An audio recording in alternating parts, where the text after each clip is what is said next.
اللہ کی قسم آقائے کائنات نے اپنی زندگی میں اس بات پر مہر کر لگا دیا، آپ کے دنیا سے جانے کا وقت آ گیا، اور آپ اس مرض میں شامل کہ آپ مسجد میں نماز کے لیے بھی نہیں پہنچ پا رہے۔ بلال نے دستک دی کہ آقا نماز کا وقت ہو گیا، الصلاۃ الصلاۃ، اصحاب رسول آپ کا انتظار کر رہے، آپ حجرے سے باہر آئیں اور مصلی امامت پر کھڑے ہو۔ آقائے کائنات نے کیا تعریف کہا، مروا ابا بکر فلیصلی بالناس، لوگوں سن لو،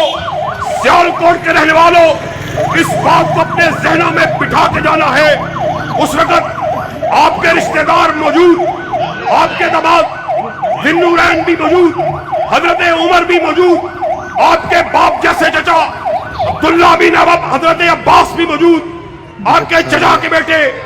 عقیل بھی موجود، علی بھی موجود، آپ کے لگتے جگر حسن بھی موجود، فاطمہ کے نور نظر حسین بھی موجود، مگر آپ نے اس بات کو اپنے جیتے جی اپنی زندگی میں ثابت کر دیا، اعلان کیا کہ ابو بکر کے ہوتے ہوئے نبی کریم کے مصلی پہ ابو بکر کے علاوہ کچھ کھڑا نہیں۔ اور بابا شریف کے علاوہ آپ کہا کرتے تھے پھر لڑنا ہے تو حسن و حسین کے نانا سے جا کے لڑو، ہم سے کیوں لڑتے؟ ہم سے یہاں پہ لڑنا ہے، لڑ لو، کل قیامت کے دن آقائے کائنات کے ساتھ بھی لڑنا ہے، وہ ہمارا نام ہوگا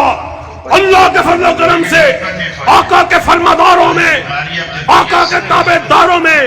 اور تم آنا پھر آقا کی حکم عدولی کرتے ہوئے آنا۔